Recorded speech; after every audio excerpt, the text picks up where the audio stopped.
All right, what's good, y'all? Oh, let me get this thing going. Just want to kind of give my thoughts on some things real quick that's been just kind of going on.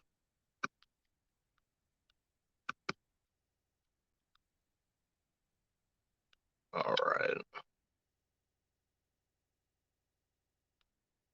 All right. Um, I'm sure y'all probably would just catch this on the recording. It's all good. But yeah, I haven't really heard anybody talk about this. So I just wanted just to throw it out there for whoever wants to uh hear about it or care or whatever like that. But the whole Michael Jackson estate, I'm gonna get into that before I get my thoughts on these movies that I watched over the last couple of weeks or whatever like this. Um, for those that don't know, Michael Jackson, he essentially owned half of Sony's music publishing. They did a merge back in either the 80s or the 90s, and Michael Jackson owned the rights to the ATV, which had the publishing to the Beatles and a whole bunch of other music. It was a huge catalog, and he did a business deal with Sony, who had Sony's music division, which is the number one music division in the world. Pretty much any music artist that you've ever listened to, especially the popular ones, is owned by Sony. Even if it doesn't say Sony on there, it might be one of their little side labels or whatever like this. Michael Jackson owned half of that. One person. The other half had to be, spread between multiple people and all this type of stuff. One person, and Michael Jackson never sold those rights. Which I'm not trying to sound like a conspiracy theorist, but that's why they murdered him. In my opinion, that's why a lot of those accusations and things like that started popping up throughout his life. Right. Just last week, Michael Jackson's estate sold back his ownership of ATV back to Sony. So now they own 100% of the rights to all of these different music artists from, pretty much whoever you listen to. I guarantee you at least 70% of them, Sony probably is getting some money off of them. You know what I'm saying? And I just thought that was pretty crazy. The video might freeze. I just want to read this article. I'll probably put into the description. The article, it says the end of an era that began in 1995. Michael Jackson fans know all too well the saga of how Mike bought what is called ATV music from Sir Lou Grade in 1980s. ATV's biggest asset was Northern Songs, aka the Beatles catalog, like I was just saying. That consisted of over 250 or more of John Lennon and McCartney songs. In 95, needing money after spending lavishly for years and making settlements from those accusations. Once again, like I said, they put all those BS accusations out there so he would have all those court fees trying to push Mike to sell, but he didn't. So anyway, I'm gonna keep reading. Michael Jackson's lawyers cut a deal to merge with what's known as Sony Music. Like I was saying, Michael turned that deal into a piggy bank from which he borrowed and leveraged over and over until he lost control of everything, blah, blah, blah, whatever. Sadly, Michael Jackson, as we know, he died in 2009. And in 2016, Sony acquired the Michael Jackson's estate 50% share of the Sony slash ATV, making a wholly owned Sony company. And now Sony is dropping the ATV part of the name. They own the Beatles. They own the Beatles catalog. Mission accomplished. They got the goose that lays a golden egg. Sir Lou Grade is but a memory, as is Dick James, who owned Northern Songs with the Beatles until it was sold. Uh, they're known that the Beatles would become the combined who knew, okay, whatever, just talk. But yeah, basically this article just came out about like a week and a half ago. So yeah, for all those that thought Michael Jackson was broke and all these different things, that man was not broke. He owned half of the number one music publishing in the world, and Michael Jackson's estate basically just sold out after a decade plus after this man passed away or whatever like this. So I just want to throw that out there for people that are Michael Jackson fans who maybe didn't know. I haven't heard anybody talk about this. I just think that that's complete BS. But that's the negative side to money when you're a greedy person or a greedy group or entity of people, right? Boom. So putting that to the side, I just want to throw that out there. But yeah, over the last probably like month or so now, we've been getting some pretty good, I guess you could say, black movies or whatever like this, from Judas and the Black Messiah to American Skin, so on and so forth, right? So I just kind of wanted to give my thoughts on these films real quick. Um, but yeah, so Judas and the Black Messiah, probably out of these movies that I've been watching recently, that's probably been, oh yeah, and one night in Miami. I'm gonna get to those three. One Night in Miami, Judas, Black Messiah, and American Skin. Judas and the Black Messiah, that just came out, I think it was like last week or something like that.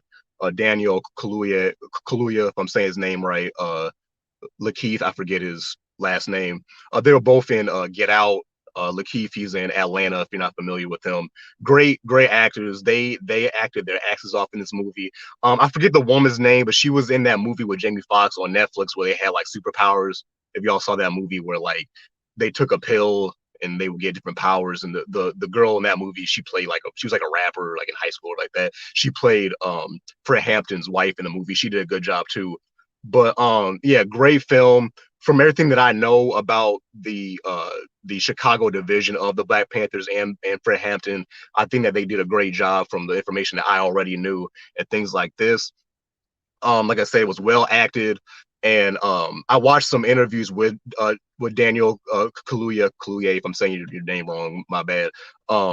And you could tell he has a lot of respect for American culture because he's from the UK. He's a a British brother.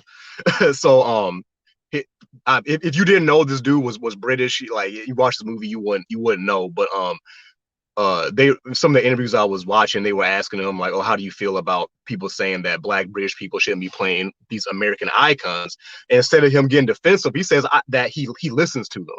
Oh yeah, by the way, I'm growing my locks out again. Y'all can't tell, you know what I'm saying. Anyway, he said that he listens to black Americans and he, wants to understand. So it's not so much about him, like, oh, F that, blah, blah, blah. He's like, no, I get it and I respect the lineage and the culture, things like this. And he wanted to make sure that he pay homage to Fred Hampton, and he did his research on this man, and you could really tell that he did this out of love and respect, and it wasn't just about a check. That rhyme. But for those that don't know about Fred Hampton, he was assassinated at 21 years old. This man became the chairman of the Black Panthers in Chicago. He's one of the main people that really was pushing the whole free lunch program, which is something that the American government pretty much copied and put into public schools. But these people, the American government, tried to label the Black Panthers as a terrorist organization. And hello to whoever's watching right now. Feel free to comment. They tried to label the Black Panthers as a terrorist organization when really all they were trying to do was honestly not even just to liberate black people, but to liberate people that were marginalized. Oh, I guess you just left. This man, Fred Hampton and the Black Panthers, united not only different groups of people as far as the Hispanic, the Puerto Rican lords, different groups in the Asian American community, but even white people, the underclass white people, like talking about Confederate flag waving white folks, and was actually pushing to get the people together. And once the government saw that, once the president at the time saw that, Fred Hampton basically became public enemy number one. And they ended up assassinating this man for trying to unite the people, teaching black people, how to exercise their Second Amendment and protect themselves against police brutality, against the corrupt police system, the same thing that we're going through right now. All these different things. A very courageous brother. Definitely go check out that movie. Lakeith's character, he played the FBI informant, the snitch, who basically was one of the people that had a hand in tearing down the Black Panthers. He pretty much was a double agent. What was his name? was it William O'Neill. I don't really care about that man's name because he's a damn snitch. So forgive me if I don't get everybody's name right. But basically, he worked as a double agent for the FBI to dismantle not just Fred Hampton but the Black Panther Party as a whole. And the crazy thing is, this man ended up offing himself after he did an interview around the late 80s, early 90s. The informant did an interview, and when the interview was broadcast on television, he ended up taking his own life the next day. So that just goes to show how guilty this man felt for what he did in the late 60s, early 70s. He's basically was responsible for Fred Hampton's murder. He drugged this man, Fred Hampton, so that way, in his own home, drugged this man so he essentially could not fight back the white terrorists, as I call them now. I'm done calling these people white supremacists because they're not supreme over anything. They're cowards. They're terrorists. The white terrorists got the blueprint of this man's home from the informant and basically broke into this man's home and killed not only Fred Hampton but countless others that were in this man's home as his defense. Excuse me. His lady was pregnant with his son at the time, almost could have killed her. Luckily she survived. I believe she's still alive. I know his son, Fred Hampton Jr., he's still alive, out here putting in work. Killed this man for just trying to liberate the people. It's a sad story, but we can learn a lot from this. The fact that this man was assassinated at 21 and was able to do what he did, uniting people across race, across political ideologies, and was letting people know, waking people up to the fact that we are all basically being marginalized in some kind of way by the same corrupt white terrorist organization. Whether you're black, whether you're an underclass, white, whether you're Asian, Hispanic, whatever, right? Across the races, cultures, ethnicities, whatever you want to call it, nationalities, whatever. They saw how much people like the Huey P. Newtons and the Fred Hamptons were spreading not only in the United States, but across the world. So they became public enemy number one over the Klan, all of these different actual terrorist organizations. That just showed you how much Black unity and Black liberation and liberation for the people in general is important. Because if it wasn't, the president at the time, the government as a whole at the time, would not have looked at the Black Panthers as a threat, right? But please go check out that movie. It's on HBO Max if you got it. Otherwise, you get the, your free. I think it's a 1 month free trial that you can do. Definitely check that movie out. It's well acted, and it's definitely a part of American history, and in my opinion, world history, as far as self-defense, as far as mental discipline, as far as self-love, and as far as uniting people, as far as a common goal, right? Great film.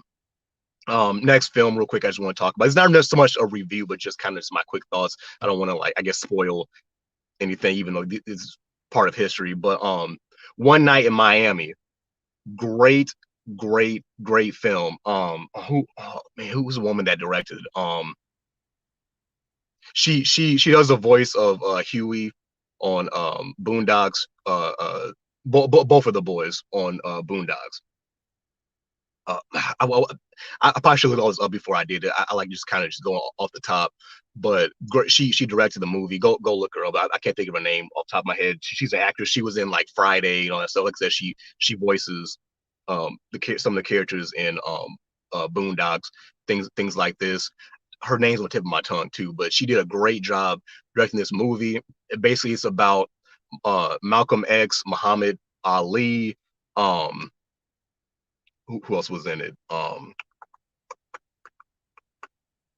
Sam Cooke and Jim Brown, the football player Jim Brown, the singer Sam Cooke. Of course, y'all know who Malcolm X is, and Muhammad Ali. I don't know 100% sure how accurate it is. I know that they did have a meeting in this particular hotel in Miami Jim Brown, I forget how long ago it was. He did like a kind of like a documentary interview thing, and he was walking through that hotel room. He was talking about the memories he had with these guys and everything like this. So there was some type of conversation that happened, but I don't know how much of it was theatrical, how much of it was accurate. But basically, this has took place not too long before Malcolm X and Sam Cooke were both murdered. And basically, Malcolm X, he saw how much these celebrities and famous people had such a big voice in the community and just in the world at large, right? So he knew that, okay, their voices are going to be able to reach more people faster than somebody like me, somebody, like a Malcolm X. And, this was around the time that Muhammad Ali was converting over to Islam. And, he changed his name from Cassius Clay to Muhammad Ali. This is a very pivotal point in history in the 60s. Once again, same era as the Black Panthers with Fred Hampton. This is right before um, all of that, but kind of still in that same era. And basically, Malcolm X was like, "Look, we all need to basically combine our powers together to wake the people up." He's like, I can only reach so many people. I'm not an entertainer. So if you're gonna be out here singing, you're gonna be out here, playing football, you're gonna be out here boxing, whatever like that is. In between all that, you need to be out here speaking truth. And he was really going in on Sam Cooke because he thought that Sam Cooke was out here on some BS, on some like white, butt kissing type of thing. And he's like, no, you don't understand what I'm doing. You don't understand that because Sam Cooke was owning his own stuff. So he's like, look, when I have Black artists singing under my label, they might crack, 99 in the top, 100 charts. Meanwhile, if I sell the rights to that song or allow a white artist to cover that same song that a Black artist did, boom, all of a sudden that's in the top 5. But guess where all that money's going? Right back to me, and then I could flip that money into the community. So he's like, I'm fighting the system in silence in this type of way. And Malcolm X at first didn't really understand what he was doing. He thought he was just trying to, appease white people. He's like, no, I'm using their white privilege to help us. Because he basically was saying how, and I love this line that I forget the actor's name who played Sam Cooke in the movie, but he said, everybody is out here trying to get a piece of the pie. I want the damn recipe. I'm like, yo, that is one of the hardest lines I've ever heard in my life. And it's true. We as just people in general are always out here trying to just have a seat at the table instead of figuring out what's the blueprint on how to build a table so I can just make my own and I can invite who I want to my table. So he was all about owning our own stuff. And at that time, even now, but especially at that time, it was hard for Black artists to really go mainstream. That's why it was such a big deal when Michael Jackson became as big as he did, because he was one of the first Black artists to really go mainstream like that. And they were even like outlets like MTV damn near didn't let him put his music video. I know I'm kind of sidetracking, but going back to the whole Michael Jackson thing with him owning half of Sony's music division. MTV at the time in the 1980s almost didn't allow Michael Jackson's music videos on there because it was too urban, aka Negro, we don't want your Black stuff on here. That's why he came out with the song Beat It, and came out with that rock pop song to try to infiltrate MTV at that time, which was heavily rock and roll. We know that white artists that pretty much taken over that Black art form, which was invented by people like Rosetta Thought and Little Richard and Chuck Berry, yada yada, the music history, right? So at the time, people like Sam Cooke in the 60s was like, yo, we can't really crack into that top 10, top 5 charts like that. But if we could own our own stuff and we can just let these white artists, sample our stuff, they got a bigger chance of cracking into that top 10, top 20, top whatever. But guess where that money's going back to? Because I own the rights to this stuff. It's going back to me, and I'm going to then funnel that money into the community to support other Black people, And I think once Malcolm X, once again, I'm talking about the movie, I don't know what exactly went on in real life in this conversation. But I think in the movie, you could tell that he was kind of like, oh, snap. Like, you're doing some real stuff, right? And in the movie, one of the first scenes, it was with Jim Brown, and he was talking to one of his old football coaches. And that was a very interesting scene as well. And it just shows how much, white folks now, I'm talking about, racist white people, right? Whether it's talking about subconscious racism, conscious racism, you're talking about covert, overt, liberal, conservative, whatever. You have a lot of white people who have been programmed or choose to be racist and look at black people basically as a circus animal, right? So, he was all, oh, Jim Brown, oh, and we love you. Oh, hey man, how you doing? Hey, you want something to drink? And da da da da. And they're sitting in their porch, talking and chopping it up, and everything like this. Everything's going good. And then his coach's daughter, or whoever she was, some white woman, she was like, hey, I need you to come in. So Jim's like, okay, so we both going in, we're gonna continue a conversation. And he was like, I can't allow no N words in my house.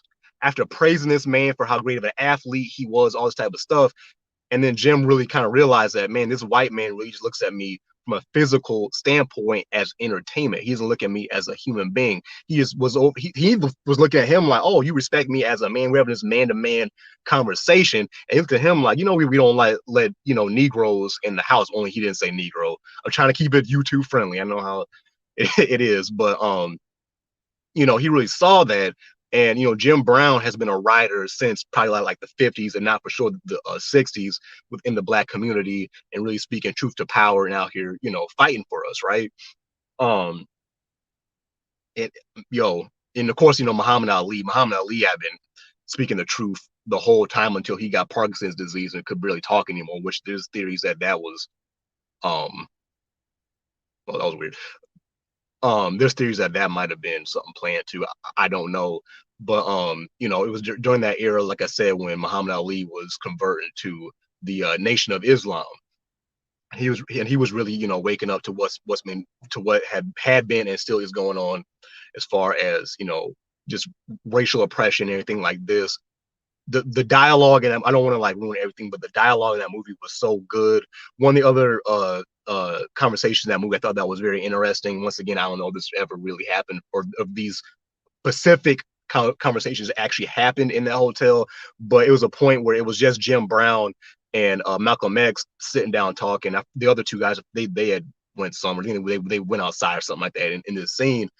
And the whole movie's kind of set up more so like a play. It all pretty much takes place for the most part in that hotel room. That's the bulk of the movie. And Jim is talking to Malcolm, and he's like, you know what? It's always you light-skinned Negroes that are out in the front talking about racism, all this type of stuff. It's like I find that very interesting. And the guy that played Malcolm, I forget all the actors' names, but he's just kind of like, what do you mean? I don't look at us differently based on complexion, da da da da. And he's like, no, I understand that, but I just know it's always you lighter skinned black folks that are always out here talking about black pride and black power and da da da da da. He's like, I know how it is in our community, how we can treat one another, and how sometimes we'll tell lighter complected black people that you're not a real black person. He's like, I wonder if that kind of pushed you to be who you are. And and once again, I don't know if this really happened, but the actor, I liked how he kind of portrayed through his body language how it was making him uncomfortable, kind of like what? No, that's not why. It's kind of like, I kind of wonder if that was a real thing with Malcolm X, if he really felt that way with him being a lighter complected, kind of reddish brown haired black man. You know what I mean? Because Malcolm X to this day is probably one of the greatest examples of just black pride, in my opinion. And he was a lighter complected black man. So I kind of wonder, because it's not like colorism is a new thing. Colorism has been around since slavery, maybe even before that. I don't know. And it's just kind of interesting because we do treat one another that way to this day, whether it be different complexions that we have as black folks, or depending on our nationalities, or just where we grow up, or different accents or whatever like this. And we will do that. And I kind of wonder if Malcolm X maybe kind of felt some kind of way like he had to prove himself, because that's what the actor who was playing Jim Brown was kind of insinuating like, oh, do you feel like you need to kind of like prove yourself? And if so, who are you trying to prove yourself to? Is it white people or is it us? You know, and I'm kind of like almost like, whoa, like that's kind of deep. You know what I mean? Great film. Once again, that one is on Amazon Prime. Check it out. Once again, free trial if you're not trying to pay for it. Check that out. Last movie, American Sin. I believe that one is also on Amazon Prime. Uh, uh, that film is another film by Nate, was Nate Parker, I believe. He did the what was the movie? Oh my god! See, this is why most people, when they do lives, they have a script. No, but yeah, Nate, he did the movie, came out a few years ago. It was about Nat Turner and that whole slave rebellion that he came out. Why can't I think of the name of that movie? It was a flip. It was a flip on the movie, the first American Hollywood film that came out in was 1913, I believe. I'm gonna look it up because that's gonna bother me. It's really gonna bother me.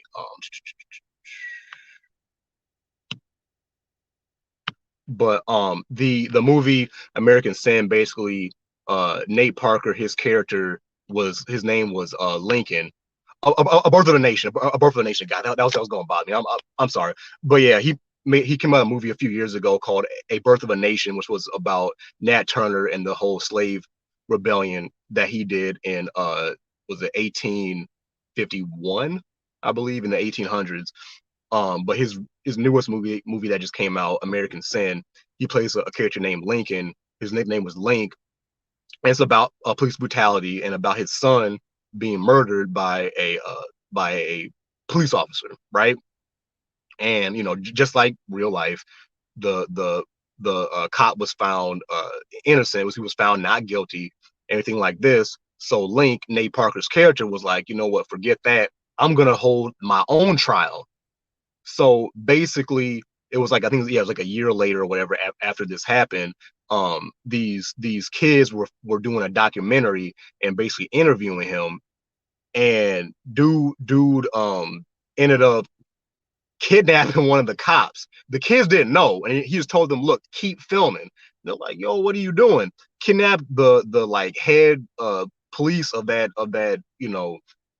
area, and basically held the whole police staff, hostage in the police station, and took some of the inmates and had a whole trial, and was like, look, we're gonna let you know whether you are guilty or innocent. You murdered my son, and they said that you're innocent. No, like, forget that. Had guns on deck, and everything. Had this whole, you know I don't want to call it an argument, but you know how like it is on social media when people going back and forth about racism and police brutality. It kind of turned into that. It wasn't bad, but I feel like it kind of dragged on a little bit, as far as everybody going back and forth about, what about black on black crime, and you people, if y'all didn't do this, and this would happen to y'all, and the black inmates talking about white privilege and this systematic oppression, and how we're targeted by our race, and not so much that black people and other melanated people, it's not that we're more criminal, we're just racially profiled. So if majority of them, the police are focusing on us more, of course eventually you're going to find somebody committing crimes, right? If 90% of the cops are mainly focused on black people and are trying to find us doing something wrong, look, if you are constantly looking for something, you're eventually going to find it. Negative, positive, good, bad, right or wrong. If you are constantly trying to find something, eventually you are going to find it. And that was kind of the theme, in my opinion, the takeaway that I took from the movie, was them just highlighting how we are over policed. So it's not so much that we're disproportionately being incarcerated because we're disproportionately more criminal by nature. That's not black people and other groups' nature. It's just that we're overly police due to racial stereotypes and this long history that we have in this country, right? Um, and the movie, spoiler alert, but the movie ends with Link, Nate Parker's character, getting murdered when they left the police station. They end up trying to come to some common ground between the cop that killed his son and him and everybody on both sides.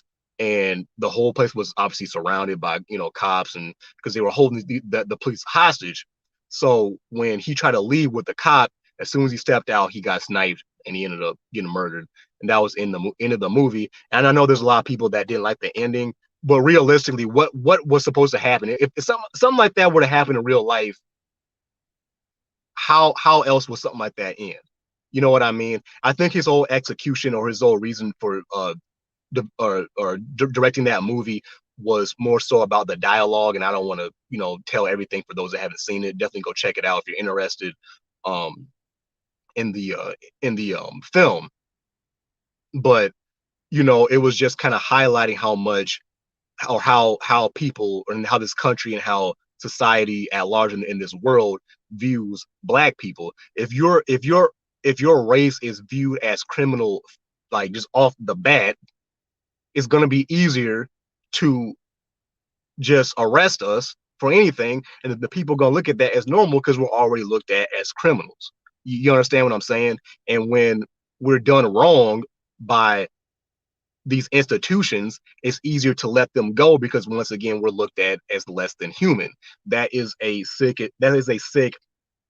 history that we have in this country, going back to the whole three-fourths human during slavery. And that actually was an upgrade. We weren't even considered that at first, too, by the way, the whole three-fourths, or excuse me, the whole three-fifths human thing, right?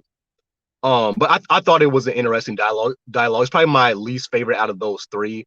Like I said, Judas and the Black Messiah. That's just a great movie. Like, I think everybody should watch that. Um, One Night in Miami was a good movie. Kind of felt more like a play that was turned into more of like a theatrical thing. And then American Skin was also an interesting movie. It wasn't the best, but it was interesting. It wasn't as good as A Birth of a Nation by Nat Parker or Nate Parker, excuse me. But great film nonetheless. Definitely was for the times for police brutality and a racial profiling, especially for black men, and how our rate far and not just, I mean, black women as well, but as black men, our masculinity is also our masculinity is attached to our race. So we're not only being profiled based on our race, but our masculinity. That's why a lot of times, and no offense to the black LGBT community, but that's why a lot of times gay black men are looked at as less of a threat versus heterosexual black men, and just black men that show masculinity. We're automatically looked at as toxic no matter what. I'm not talking about black men that are out here being abusive and all this type of stuff. Just us being in our natural heterosexual masculine state is looked at as a threat. That's why they assassinated the Martin Luther Kings, the Malcolm X's, the Fred Hamptons, so on and so on. This is why they did this, because they know that a group of masculine black men is automatically going to make people look at us and want to wake up, and the people are going to listen. They know, like, that's just a natural thing. People are naturally going to follow masculinity. And if you are a black man, a black masculine man, on top of all of that, a lot of change can happen. We've seen this. That's why this government has gone out of their way to try to stop these things from happening before it can be fully realized. But like people like Fred Hampton has said in the past, you can't kill the revolution. You might be able to kill the man, but you can't kill the cause, essentially, just to, in so many words. And that's true. As long as we're here, how can you kill the revolution? You can't. You might be able to kill individuals, but as long as we're here, this energy is always going to get passed down. The most that they can do is try to make us afraid to be who we are. And that's no offense to black men who are feminine. If that's really you, that's really you. I'm not here to hate on anybody, but naturally speaking, most of us are masculine. And that's why we get shamed, because they know if you know, the more masculine we are, the more our women are gonna follow, the more other groups of people are going to listen and follow and start to realize how much we have in common as far as so-called oppression or whatever word that you're going to use. And then what happens when the people are united, we're going to realize that, hey, we all have something in common. We're all going to start pointing fingers at the same institutions. And then what's going to happen to that power structure is going to be destroyed. And then a new system of justice is going to be created out of that, you know, destruction. Things have to be destroyed in order for things to be built. You know what I mean? If you have a system of, you know, oppression and just demonic things, it has to be destroyed in order for truth, justice, and righteousness to then be built. They don't want that to be destroyed, you know? But films like these show you that this is the way. If it wasn't, then people wouldn't try to stop us. Whether that's through violent means, whether that's through, you know, economic means, whether that's through mental liberation or the whole nine. We need people like this out here. These films are very important, not just for black people, but people in general, even white people. Like I said, Frank Hampton was out here waking up some white Confederate folks. That's how powerful we are as a people. Don't ever let anybody tell you that you're not. Even the Michael Jacksons who may not have been outwardly the most masculine of people, that man had power. That to this day, that he is the most number one, the number one music artist of all time. People are still trying to chase and be Mike as far as these music artists out here. A lot of these great R&B, you know, pop, jazz singers out here today are essentially putting on their best Michael Jackson impersonation. That's no hate to them; they know it. The men and the women. That is just how powerful we are as men. Don't let anybody ever shame you, black man, for being who you are.